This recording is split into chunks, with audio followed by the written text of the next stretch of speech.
Boker Tov, il est 8h, c'est l'heure du premier journal d'information ce matin sur Studio Kalita, relayé sur les ondes de Radio J à Paris.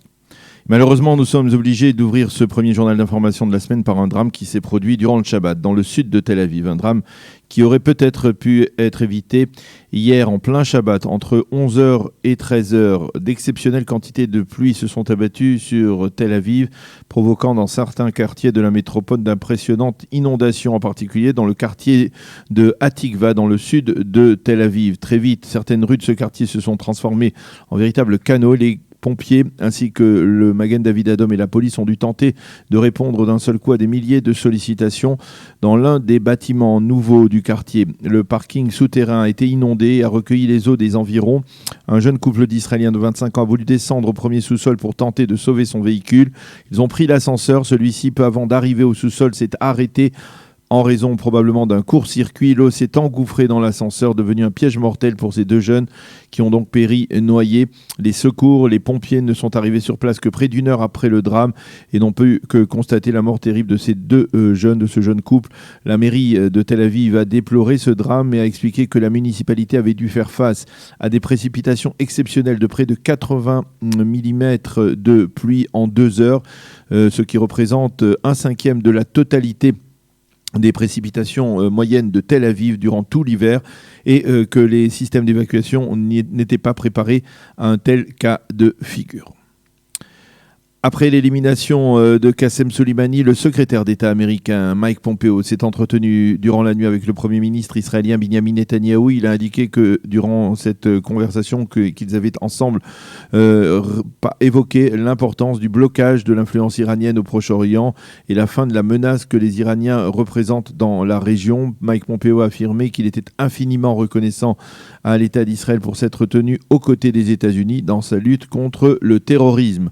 Il faut savoir que quelques 3000 soldats américains dépêchés en renfort après l'élimination dans la nuit de jeudi à vendredi de Qassem Soleimani se sont envolés durant la soirée d'hier de Caroline du Nord vers le Koweït, où ils vont rejoindre leurs camarades déjà arrivés sur place en fin de semaine après l'attaque contre l'ambassade américaine en Irak et renforcer ainsi donc le corps militaire américain dans la région Proche et Moyen-Orient. Ceci étant, alors que la tension a grimpé, donc vous le savez, dans la région, le nouvel émissaire du président américain Donald Trump pour le Proche-Orient, Avi Berkovitch, est arrivé durant la nuit en Israël. Il remplace à ce poste Jason Greenblatt, qui était connu pour son soutien inconditionnel à l'État d'Israël. Berkovitch rencontrera aujourd'hui et demain les principaux responsables israéliens.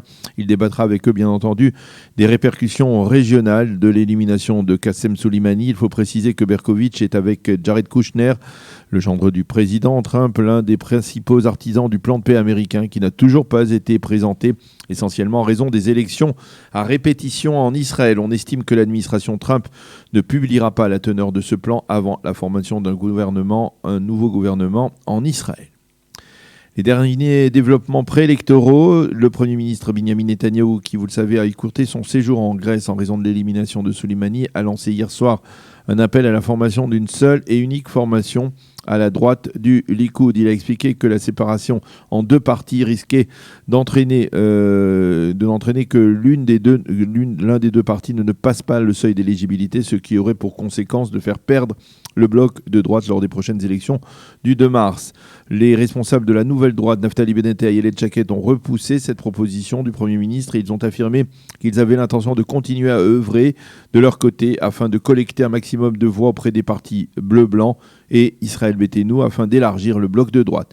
Ceci étant, au sein du foyer juif, on a appelé hier Bezalel Smotrich, ministre des Transports et leader de Ichud Leumi, à rejoindre le bloc du foyer juif et de Otzma Yehudit afin de former une formation sioniste religieuse solide qui aura des chances de passer le seuil d'éligibilité. En marge de cette activité préélectorale, c'est aujourd'hui que le président de la Knesset recevra le député bleu-blanc Avi Nissan-Koren.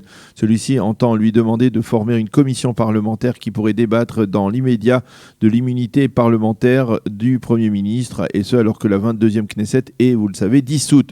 Au Likoud, on presse le président de la Knesset, Yuli Edelstein, de ne pas donner suite à une telle requête. À Bleu-Blanc menace, et l'on affirme que si Edelstein avait tendance à vouloir geler justement cette requête, alors le parti centriste déposerait un recours devant la Cour suprême.